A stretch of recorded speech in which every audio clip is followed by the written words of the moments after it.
Jesus, okay, we actually broke something. Hello and welcome back to our infamous news dump. By Decaffeinated Photography. Yes. I'm Josh.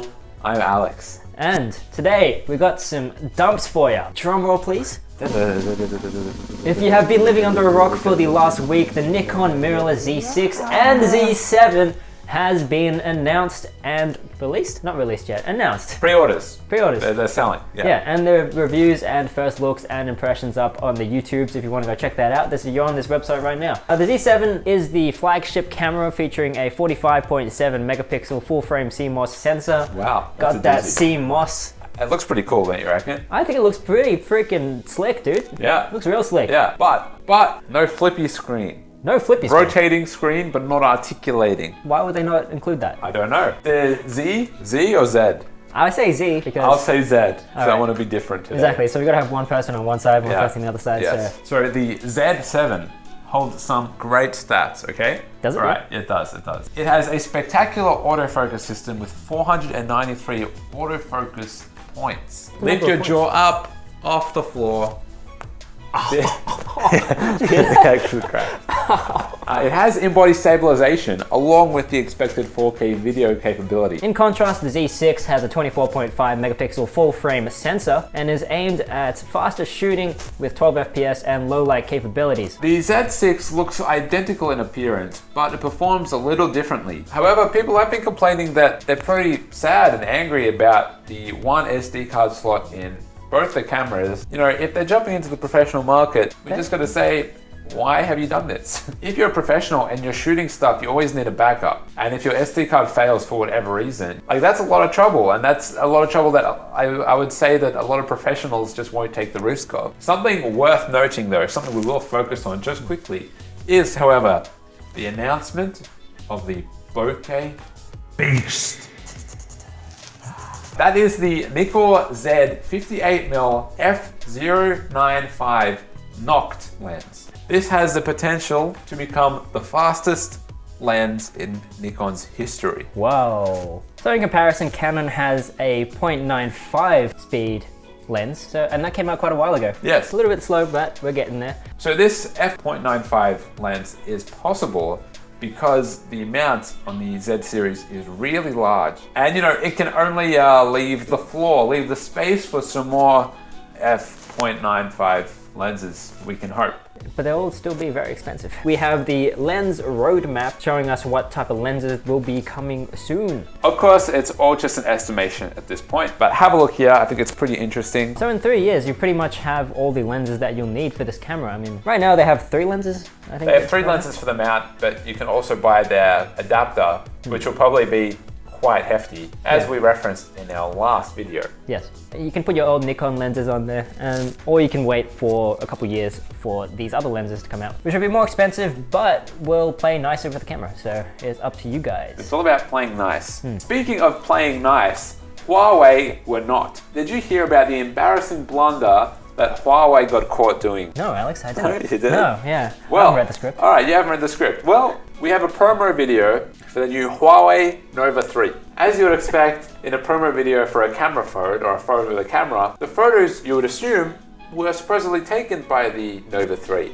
Well, that was not the case, Josh. Ah, Yes. okay. In an Instagram post by the model in the advertisement, it can be clearly seen that the photo taken was taken by a big black DSLR. This is some pretty unethical and awful deception from Huawei. Very disappointed by this company. I'm sure the actress is pretty embarrassed as well. The Instagram post, as seen here, has since been deleted. Although they never stated that the photos in the promotional video were taken by the camera, it is very heavily implied. Yeah, it would be if you have a commercial. His arm is stretched out. You would expect that's the phone. He's stretching his arm out. He's not holding his DSLR. But no, he's actually just holding hands with a photographer. Yeah. That's all he's doing. He's behind the big black camera. What I'm trying to say is that this blunder from Huawei lends itself as a learning curve for other phone manufacturers. If you're going to deceive your audience, at least tell the actress. At least tell the actress. Yeah. Don't post photos. Yeah. So good on you, actress, if you didn't know about it. If not, then good on you anyway. Moving on. Here is our segment called Stuff We Saw and Liked and You Should Like Too. I'm going to start off with something that I've been watching, or did watch in this month. What? did I just say?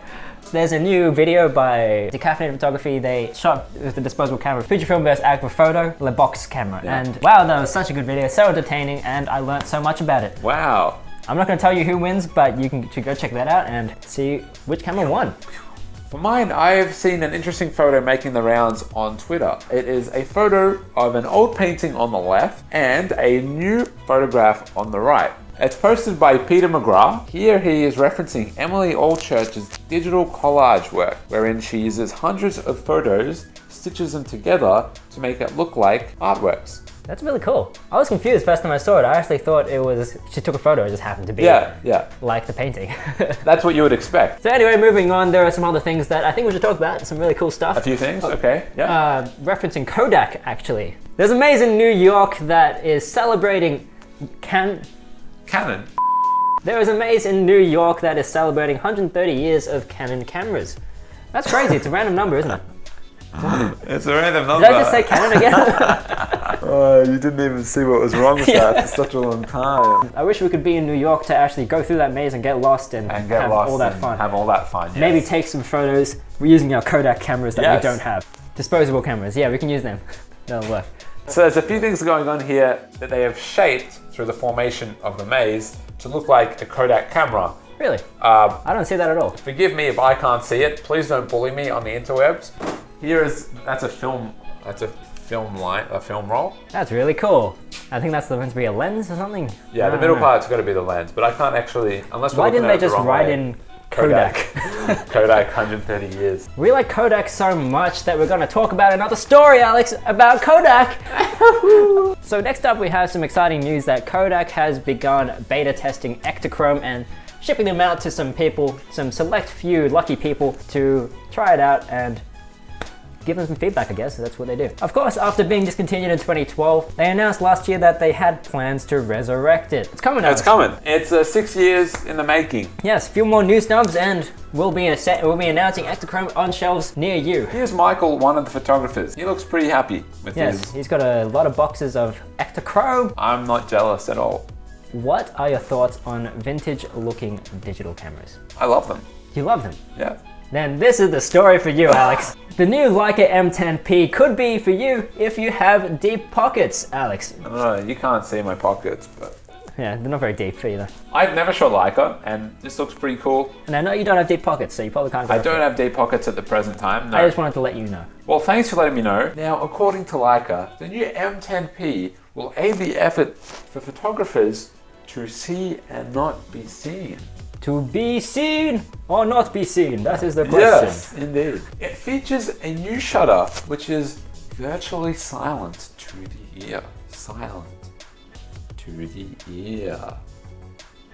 Other than that, the camera is still identical to the predecessor, apart from the quiet shutter. So with this new information, does this interest you if it's exactly the same as the M10? Does it intrigue you guys? Would you want to buy this camera for an extra $1,000? It's debuting at $7,995 US, and the M10 is going for about $6,995.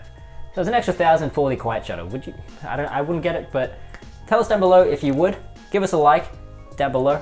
And also click that notification bell because the sub button does nothing nowadays. So do that. Do that? I probably wouldn't buy it, to be honest, because then you need to buy lenses and they all go for like $2,000 each minimum. So I don't know. You just have the body and you go, I have a Leica. You could do that, or you could Look just at me, you I could have just a Leica. print off the logo and put it on your other camera.